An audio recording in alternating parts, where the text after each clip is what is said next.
Hello students, today we are starting a new parts of speech verb. In Hindi it is called kriya. There is a definition of verb. A verb is a word that tells us what a person, animal or thing is doing. Okay? A verb is a word. देखिए a verb is a word means a verb क्या है? एक word है that tells जो बताता है us means हमें what a person की एक person एक animal और जो thing है एक वस्तु है is doing वो क्या कर रहे हैं. verbs show action. देखिए जो verbs होती हैं show action वो क्या दिखाती है? एक्शन दिखाती है. एक्शन मीन्स क्या होता है? देखिए कार्य. वो क्या दिखाती है? किसी कार्य को दिखाती हैं. So they are also called action words. तो इसीलिए जो वर्ब होती हैं उन्हें हम क्या कहते हैं? एक्शन वर्ड्स भी कहते हैं. यानी कि कार्य दिखाने वाले शब्द, क्रिया को दिखाने वाले शब्द हो गए action words. Some verbs does not show action and indicates existence or state of being like appear, seem, etc. देखिए some verbs does not show action. अब देखिए कुछ verbs ऐसी होती हैं जो एक्शन को नहीं दिखाती हैं. एंड इंडिकेट्स एग्जिस्टेंस जो क्या करती हैं? किसकी ओर इशारा करती हैं? एग्जिस्टेंस मीन्स होता है अस्तित्व की ओर. और स्टेट ऑफ बीइंग कैसे कि किसी की किस दिखाती है? वो स्टेट को दिखाती है, उसकी अवस्था को दिखाती है. लाइक अपीयर, जैसे मान लीजिए क्या है? अपीयर है. सीम है, अपीयर, सीम, ये सब किससे रिलेटेड है? देखने से रिलेटेड है. लगना, देखना. Every sentence must have a verb. अब देखिए एवरी सेंटेंस, प्रत्येक sentence must have a verb. उसकी एक क्या होनी चाहिए? वर्ब होनी ही चाहिए. अवश्य उसकी एक वर्ब होनी चाहिए. अगर किसी सेंटेंस में वर्ब नहीं है तो इसका मीन क्या है? कि वो सेंटेंस क्या है? इनकम्प्लीट सेंटेंस है. क्योंकि जब भी हम सेंटेंस बनाते हैं तो जब हमने डिस्कस किया था पोएम टेंस के बारे में, तो उसमें हमने डिस्कस किया था एसवीओ, सब्जेक्ट वर्ब और ऑब्जेक्ट, या फिर subject verb and other thing. तो ये इस जो हमारा जो रूल था इस पे बेस्ड हमने क्या बताया था कि सब्जेक्ट भी होगा किसी सेंटेंस में, वर्ब भी होगी. ठीक है, सब्जेक्ट और वर्ब मस्ट होते हैं हर सेंटेंस में. बट जो ऑब्जेक्ट और अदर थिंग है वो क्या होती है? ऑप्शनल होती है. वो उस किसी सेंटेंस में हो भी सकती है और नहीं भी हो सकती है. बट सब्जेक्ट और वर्ब क्या होंगे? कंपल्सरी उस सेंटेंस में एग्जिस्ट होंगे. अब देखिए यहाँ पे ये इसकी हिंदी दी है. जब भी अगर आप नोट्स बनाना चाहते हैं तो आप इसके इंग्लिश जो है आप इसके इंग्लिश लिख सकते हैं. बट जो इसकी हिंदी है, अगर आपको ऐसा लग रहा है कि जो हमें ऊपर इंग्लिश यहाँ पे बताई जा रही है हमें उसकी जो मीनिंग है वो सही से समझ में नहीं आ रही है, तो तब आप इसकी हिंदी लिख सकते हैं. बट अगर आपको इसकी हिंदी इजीली समझ में आ गई है तो आपको तब यहाँ पे हिंदी लिखने की जरूरत नहीं है. जब आप ये नोट्स बनाएंगे तो आप इसे ध्यान में रख सकते हैं. अब यहाँ पे देखिए एग्जाम्पल है. Example: write, speak, read, fight, learn, come, go, seem, feel, etcetera. ये सभी क्या है? देखिए वर्ब है. अब देखिए जब हमने वर्ब का चैप्टर हमने पहले डिस्कस किया था, एक बार इसके कुछ बेसिक्स आए थे तो हमने डिस्कस किया था कि जो वर्ब होती हैं वो 2 टाइप्स की होती हैं. एक मेन वर्ब होती है, ठीक है, एक मेन वर्ब होती है आपकी जो मुख्य क्रिया आप जिसे कहते हैं मेन वर्ब, और एक होती है आपकी हेल्पिंग वर्ब जिसे आप ऑक्सिलरी वर्ब भी कहते हैं, हेल्पिंग वर्ब. ये 2 कैटेगरी हैं. अभी हम जिसके बारे में डिस्कस कर रहे हैं ये मेन वर्ब के बारे में. इसके बाद हम डिस्कस करेंगे हेल्पिंग वर्ब के बारे में. तो देखिए मेन वर्ब कौन कौन सी है? राइट, लिखना, स्पीक, बोलना, रीड, पढ़ना, फाइट, लड़ना, लर्न, सीखना, कम, आना, गो, जाना, सीम, लगना, फील, महसूस करना, एक्सेट्रा. ये सभी क्या है? मेन वर्ब की कैटेगरी में आती है. अब इससे रिलेटेड सेंटेंस देखिए. He speaks very slow. अब देखिए यहाँ पे एक्शन क्या दिखा रहा है? कौन सा वर्ड दिखा रहा है? एक्शन वर्ब कौन सी? यहाँ पे स्पीक. यहाँ पे क्या है? एक्शन वर्ब जो है कौन सी है? स्पीक. स्पीक मीन्स बोलना. ही स्पीक्स वेरी स्लो, वो बहुत धीरे बोलता है. तो स्पीक से यहाँ पे क्या है? बोलने को यहाँ पे बोलना बता रही है यहाँ पे. तो बोलना यहाँ पे क्या है? क्रिया है. तो ये क्या है? एक्शन वर्ब है. I learn English daily. अब देखिए यहाँ पे जो कार्य हो रहा है वो कैसा हो रहा है? सीखने का काम हो रहा है, लर्न करने का कार्य हो रहा है. तो लर्न मीन्स क्या हो गया? सीखना. तो ये क्या है? यहाँ पे वर्ब है. ऐसे ही सी रिजेम्बल्स हर मदर. अब यहाँ पे जो वर्ब है या फिर जो स्टेट दिखा रही है, स्थिति, अवस्था दिखा रही है, तो अवस्था कौन सा वर्ड दिखा रहा है यहाँ पे? रिजेम्बल्स. ठीक है, तो ये क्या है? रिजेम्बल्स यहाँ पे वर्ब है. It appears that you have lost your ring. Again यहाँ पे जो अपीयर वर्ड है वो क्या दिखा रहा है? स्टेट को दिखा रहा है, किसी की अवस्था को दिखा रहा है. तो अपीयर यहाँ पे क्या है? वर्ब है. और अगेन यहाँ पे क्या है? देखिए ये स्टेट वर्ब है यहाँ पे, और यू हैव लॉस्ट, यहाँ पे लॉस्ट भी क्या है, ये वर्ब है। तो दो वर्ब है इसमें, एक अपीयर्स है, एक लॉस्ट है। देखिए यहाँ पे ये जो टू सेंटेंसेस को इसमें दैट से यहाँ पे जोड़ा गया है। It appears that you have lost your ring, जो हमने कंजंक्शन पढ़े थे उसी में दैट हम आगे देखेंगे, कंजंक्शन में ही आता है दैट वर्ड आपका, ठीक है। तो इसे हम आगे जब हम एडवांस लेवल की वीडियो बनाएंगे तो उसमें देखेंगे। अब देखिए ये था हमारे मेन वर्ब के बारे में। देखिए वर्ब हो गई, वर्ब के टू टाइप्स थे, ये जो हमने अभी पढ़ा ये मेन वर्ब के बारे में था। अब इसके बाद हम देखते हैं हेल्पिंग वर्ब्स। देखिए हेल्पिंग वर्ब्स जिसे हम क्या बोलते हैं, सहायक क्रिया। Is, am, are, was, were, has, have, had, will, shall, ये सभी क्या है, हेल्पिंग वर्ब्स हैं। इनके अलावा भी देखिए और भी अदर्स हेल्पिंग वर्ब्स हैं। मैनी बुक्स में ये कहा गया है या फिर अलग अलग बुक्स में ये कहा गया है कि जो हेल्पिंग वर्ब्स होती है वो कितनी होती है, 24। इनके कितनी बताई गई है, इनके numbers 24। There are 24 helping verbs, but mainly हम यहाँ पर डिस्कस कर रहे हैं is, am, are, was, were, has, have, had, will, shall, इनके बारे में डिस्कस करेंगे। Okay, There is a verb to be which is used as is, am, are, was, were। देखिए यहाँ पे there is a verb, एक verb है, ठीक है। वो कौन सी है verb है देखिए to be। अब to यहाँ पे देखिए बीच में यहाँ पे स्पेस भी, आपको इन सारी चीजों का भी ध्यान रखना है। अगर आप स्पेस यहाँ पे हटा देंगे तो टॉप वर्ड हो जाएगा ये, ओके। तो आपको स्पेस का भी ध्यान रखना है। to be, तो ये क्या है, एक verb to be है which is used as, जिसका यूज हम करते हैं is, am, are, वॉज, वर। देखिए कभी आपने देखा होगा, कई बार हमसे क्वेश्चन पूछा जाता है कि बी फॉर्म्स, वर्ब की बी फॉर्म्स बताइए, तो इसे हम बी फॉर्म्स भी बोलते हैं। इन सारी वर्ब्स को, इज, एम, आर, वॉज, वर को हम बी फॉर्म्स भी बोलते हैं। तो टू बी फॉर्म्स किए हैं तो is, am, are, was, were इसमें आता है। It can be used both as main verbs and as helping और ऑक्सिलरी वर्ब्स। अब देखिए इसमें क्या कहा गया है कि जो टू बी फॉर्म्स होती हैं, यानी कि जो बी फॉर्म्स आप शॉर्ट में इन्हें कह सकते हैं, कितनी है, 1, 2, 3, 4, 5। इज, एम, आर ये कौन सी है, प्रेजेंट टेंस की है। वॉज, वर कौन से टेंस की है, पास्ट टेंस में ये यूज होती है।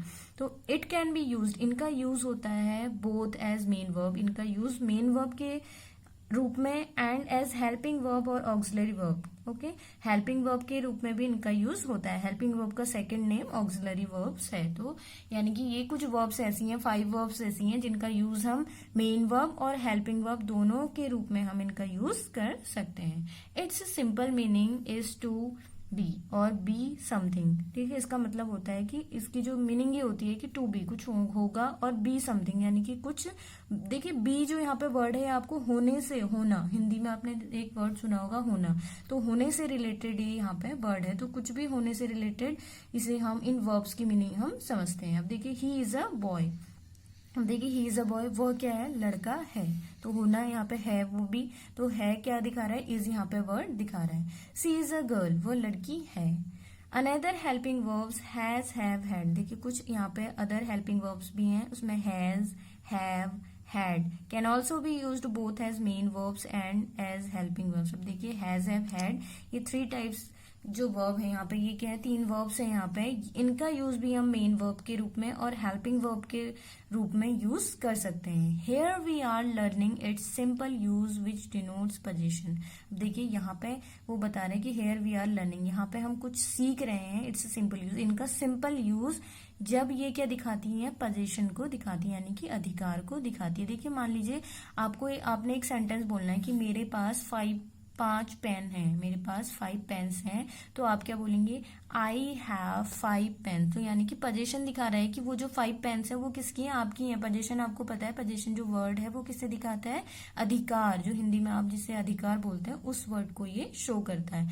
तो यानी कि आई हैव 5 पेन्स मीन्स क्या हो गया कि आपके पास 5 पेन्स हैं और वो आपकी हैं, तो आपका अधिकार उन 5 पेन्स पे वो दिखा रहा है। तो हैज, हैव, हैड ये 3 वर्ब्स ऐसी हैं जो आपको पोजीशन भी दिखाती हैं, अधिकार दिखाती हैं किसी चीज पे। और जब ये अधिकार दिखाती हैं तो तब ये एज अ मेन वर्ब इनका यूज होता है। ओके, और हेल्पिंग वर्ब कैसे यूज होता है ये आप आगे की जो सेंटेंसेज हैं उसमें भी देखेंगे। अभी जो हम एग्जाम्पल देखेंगे इसके, और बाकी जो हम इसके एक्सरसाइज हमें करने को मिलेगी वो कब मिलेगी, जब हम जो टेंस है, टेंस का जो चैप्टर हम स्टार्ट करेंगे उस टेंस के चैप्टर में भी ये हमें दिखाई देंगे कि कैसे कैसे इनका यूज हुआ है, हेल्पिंग वर्ब के रूप में इनका यूज होता है टेंस में।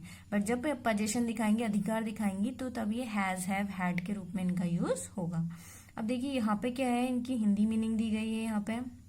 अब देखिए हम देखते हैं इनका यूज कैसे हो रहा है, यूज ऑफ हेल्पिंग वर्ब्स की कैसे इनका यूज हमें करना है।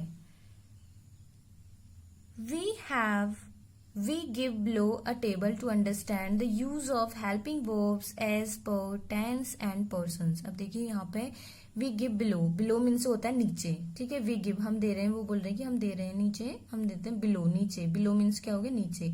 above मीन्स ऊपर, below मीन्स नीचे। तो नीचे आपको एक टेबल दी गई है टू अंडरस्टैंड, क्या करने के लिए, समझने के लिए, the use of helping verbs, किसका यूज समझने के लिए कि हेल्पिंग वर्ब का यूज कैसे हुआ है। ये टेबल आपको इस वजह से दी गई है।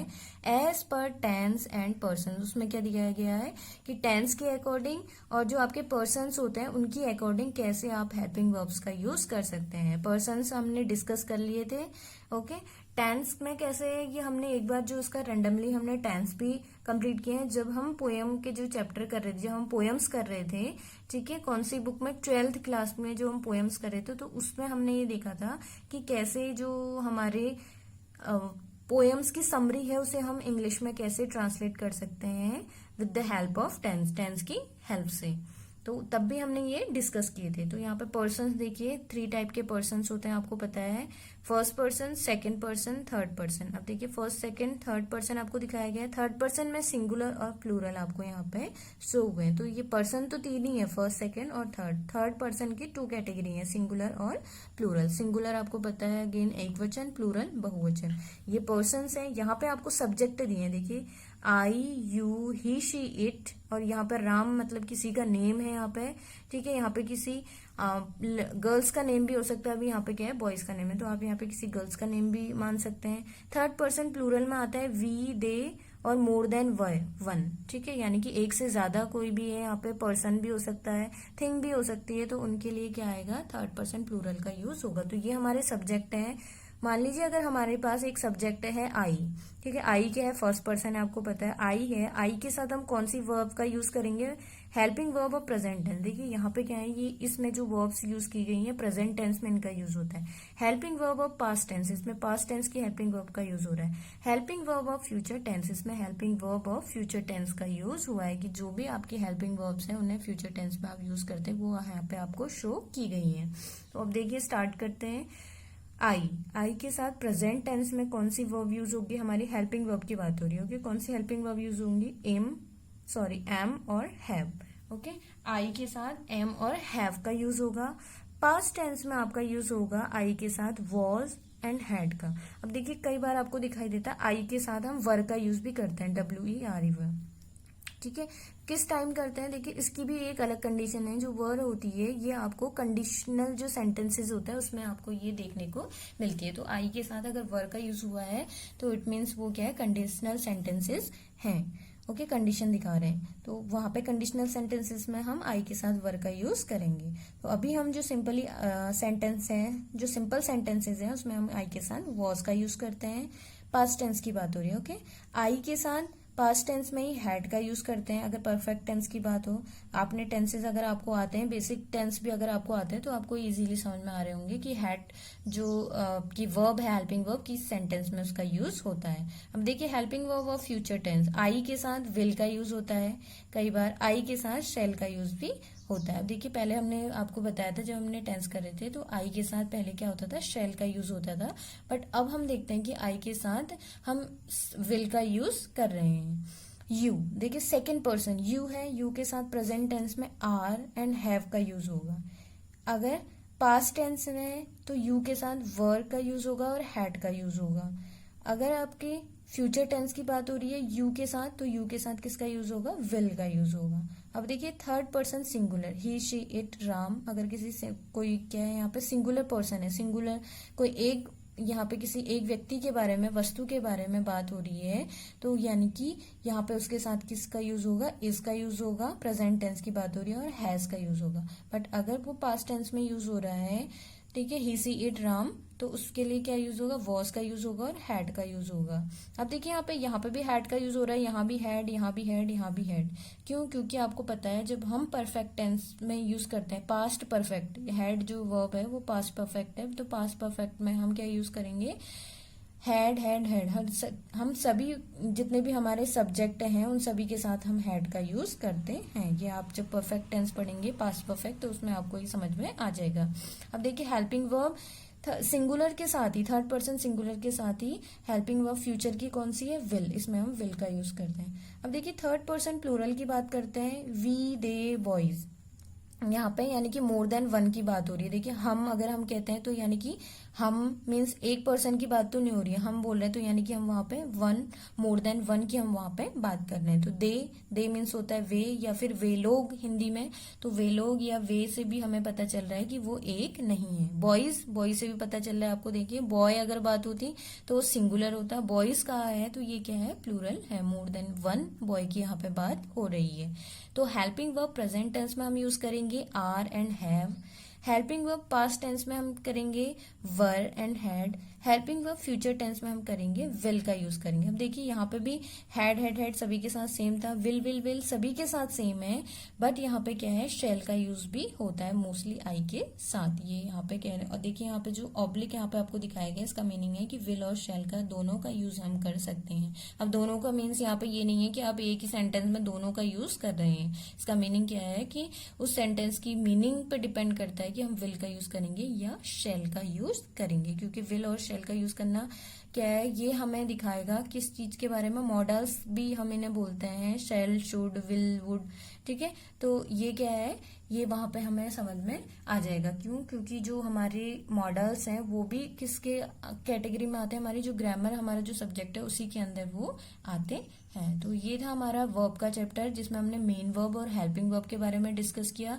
अब जो नेक्स्ट पार्ट ऑफ स्पीच हमारी है, यानी कि हमने अभी तक 7 पार्ट ऑफ स्पीच हमने कंप्लीट कर ली है।